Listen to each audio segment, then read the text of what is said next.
Hello বন্ধুরা, তোমরা সবাই কেমন আছো? আবারও চলে আসলাম আরেকটা নতুন ডিজাইনের পিঠের রেসিপি নিয়ে। আশা করি আজকের পিঠের ডিজাইনটা তোমাদের কাছে খুব ভালো লাগবে। আজকে আমি সামান্য পরিমাণ সেদ্ধ চাল দিয়ে অনেকগুলো পিঠের ডিজাইন করে বানিয়ে তোমাদেরকে দেখাবো। সেদ্ধ চাল দিয়ে আমার মতো করে যদি তোমরা পিঠে তৈরি করো তাহলে সিরিঞ্জ বা কলে আটকাবে না, একদম সহজে তোমরা করে নিতে পারবে। তাহলে চলো আজকের এই পিঠের রেসিপিটা শুরু করা যাক। প্রথমে নিয়ে নিলাম একটা মিক্সি বোল, পানি দিয়ে এর মধ্যে দিয়ে দেব কিছুটা পরিমাণ সেদ্ধ চাল। চালটাকে আমি একদিন ভিজিয়ে রাখবো।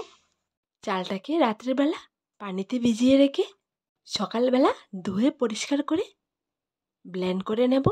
আমার মতো করে যদি তোমরা সিনিস পিঠা বানাতে চাও তাহলে তোমাদের চালের গুঁড়ি করতে হবে না। চালের গুঁড়ি করা ঝামেলা ছাড়াই ব্লেন্ডারে ব্লেন্ড করে সুন্দর সুন্দর ডিজাইনের পিঠে তৈরি করতে পারবে একদম অল্প সময়ে। ব্লেন্ড করার পর চালের পেস্টটাকে সুন্দর করে ছেঁকে নিতে হবে, না হয় চালের কণা থেকে যাবে, তাই ছেঁকে নেওয়াটা খুবই জরুরি। দেখো বন্ধুরা, চালগুলো আমি দুইবারে ব্লেন্ড করে নিলাম আর এই কণাগুলো রয়ে গেছে, এবার এগুলো ফালিয়ে দেব। আর এখানে দেখো চালের ব্যাটারটা এরকম পাতলা হয়েছে। এরপর ব্যাটারের মধ্যে দিয়ে দিলাম স্বাদ মতন লবণ। লবণটা দিয়ে একটু মিক্সড করে চুলোতে বসিয়ে দেব। চুলোতে বসানোর পর চুলোর আঁচটাকে একদম লোতে রেখে অনবরত নেড়ে আমি ব্যাটার থেকে পিঠের জন্য ডোটা তৈরি করে নেব। এই টিপসটা তোমরা অবশ্যই ফলো করবে, একদম সহজ আর অল্প সময়ে তোমরা পিঠে তৈরি করতে পারবে। দেখো বন্ধুরা, অনবরত নাড়ার পর ব্যাটারটা ড্রয়ে পরিণত হয়ে গেল। এবার নামিয়ে নেব। ঠিক এরকম অবস্থায় তোমরা নামিয়ে নেবে। চুলো থেকে নামানোর পর হালকা ঠান্ডা হয়ে গেলে হাত দিয়ে ভালো করে মাখিয়ে নেব। হাত দিয়ে যখন ডোটাকে মাখানো হয় দেখবে একদমই সফট হবে আর পিঠেটাও সহজে বানানো যাবে। এখানে পিঠের ডোটাকে আমি দুই ভাগে ভাগ করে নেব, কারণ দুই রকমের ফুড কালার দিয়ে আমি পিঠেগুলো তৈরি করব। আর তোমরা যদি চাও ফুড কালার দেবে না তাহলে তোমরা তোমাদের পছন্দ মতো তৈরি করতে পারবে। আমি এখানে ইয়েলো আর গ্রিন কালার দিয়ে ডোটা রেডি করব। এখানে কালার দিয়ে পিঠেগুলো তৈরি করলে দেখতে খুবই সুন্দর লাগে। দেখো বন্ধুরা, দুইটা কালার দিয়ে আমি রেডি করে নিলাম ড্রোটাকে। এবার পিঠে রেডি করব। প্রথমে আমি ইয়েলো কালার ড্র থেকে কিছুটা পরিমাণ ড্র সিরিঞ্জের ভেতর ভরে নিচ্ছি। দেখো এক হাত দিয়ে ভরে নিচ্ছি। এরপর একটা সাদা পেপারে আমি চৌকো শেপে একটা ডিজাইন এঁকে নিলাম। সাদা পেপারটার উপর একটা প্লাস্টিক পেপার রেখে আমি ডিজাইনটা করে দেখাচ্ছি। দেখো, একবার দেখলে তোমরা শিখে নিতে পারবে। একদম সিম্পল সহজ একটা ডিজাইন। তোমাদেরকে বলি বন্ধুরা, তোমরা যদি আমার মতো এরকম পেপারে সুন্দর সুন্দর ডিজাইন আগে এঁকে তারপর পিঠে তৈরি করো, দেখবে খুবই সুন্দর হবে, ডিজাইনগুলো নষ্ট হবে না। আগে পেপারের উপর ডিজাইন এঁকে পিঠে তৈরি করলে পিঠেটা বানানোর পর খুবই সুন্দর হয়। দেখো বন্ধুরা, মাঝখানে আমি একটা ডিজাইন করেছি আর সাইডে চার কোণে চারটা ফুলের ডিজাইন আঁকবো। এরপর বাকি ডিজাইনগুলো করব। একদমই সহজ ডিজাইনটা, একবার দেখলে যে কেউ করে নিতে পারবে। তোমরা এই ডিজাইনগুলো কলা পাতার উপরও এঁকে করতে পারবে। যেমন করে সাইডের অংশটা আমি ডিজাইন করেছি, ঠিক ভেতরের অংশটা এরকম ডিজাইনটা করে নেব। এরপর দেখবে পিঠেটা দেখতে খুবই সুন্দর লাগবে।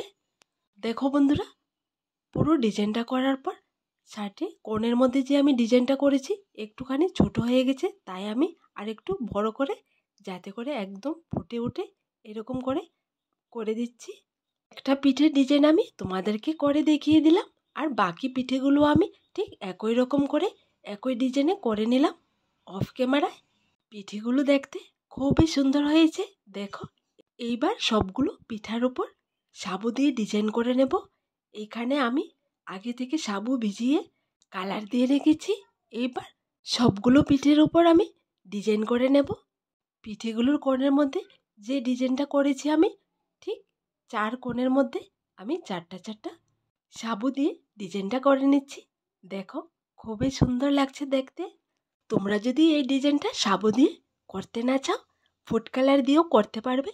একটা কটন বার দিয়ে ফুড কালার থেকে এনে এরকম চার কোণের মধ্যে দিয়েও ডিজাইনটা করতে পারবে। দেখবে পিঠেগুলো দেখতে দারুণ লাগবে।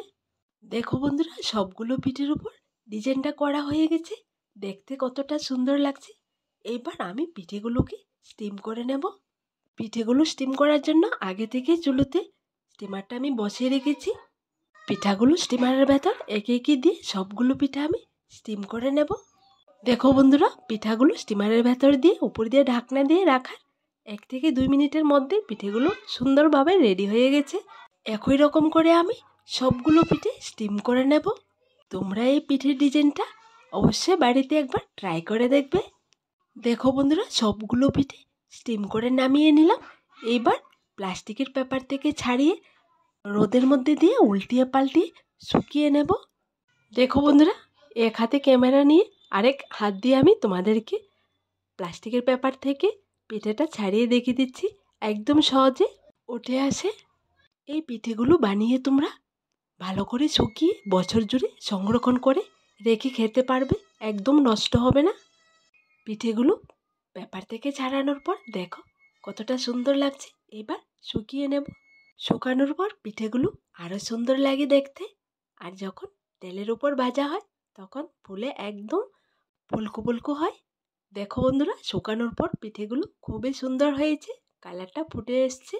আজকের এই পিঠের ডিজাইনটা তোমাদের কাছে কেমন লাগলো ছোট্ট একটা কমেন্টে লিখে জানাবে। আর আমার দেওয়া সবগুলো রেসিপি তোমাদের কাছে যদি ভালো লেগে থাকে তাহলে চ্যানেলটাকে লাইক, শেয়ার এবং সাবস্ক্রাইব করে পাশে থাকা বেল বাটনটি অবশ্যই ক্লিক করে রাখবে। আজ এখানে আবার দেখা হবে নতুন একটা রেসিপির সাথে। সবাই ভালো থেকো, সুস্থ থেকো।